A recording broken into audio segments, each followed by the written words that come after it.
ये सिर्फ नाम नहीं, ब्रांड है, ब्रांड। देईन पण मराठ्याला देणार नाही, खुन्नस दाखवायला लागले देवेंद्र फडणवीस मुद्दाम. माग आम्ही आरक्षण मागत होतो, 6-7 महिन्यापूर्वी 16 जाती घातल्या यांनी आरक्षण मागणी नसून मुद्दाम खुन्नस मराठ्याला. आता ही परवा 23 जाती घातल्या ओबीसी आरक्षणात. मराठीची काय चाव होती का? नुसते प्रचार करायला लागतात का मराठी सत्तेवर आणायला? फक्त लाजा वाटू द्या आता मराठ्यांना सुद्धा. सत्ता सत्ता करीत बसता, नेता नेता म्हणता, कवर पाय चाटायचे त्यांचे. लेकरं बाळाचं आयुष्य बर्बाद व्हायला लागलं सगळं. जागे व्हा ना जरा.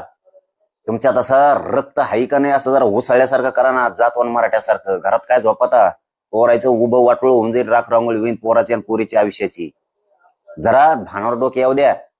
10-5 लाखाच्या कामासाठी चंद्रसूर्य आहे तो वाटोळ करून बसताना पोरायचं आयुष्याचं. मुंबईकडे निघा, जातीचं रक्षण करा, जातीचं रक्षण करा. आणि देवेंद्र फडणवीसला मराठी मोठे होऊ द्यायचे नाहीत. ह्यो त्याचा पण आहे आणि आपण पण मानलाय. आता आरक्षणच घ्यायचं आणि मुंबईत घुसायचं. घुसा घुसा मुंबईत सगळे. मुंबईला जाणार आहे, आरक्षण दिलं तरी जाणार आहे, नाही दिलं तरी जाणार. आणि जातीचं माघार आलेल्या लोकांना रक्षण पण करायचं.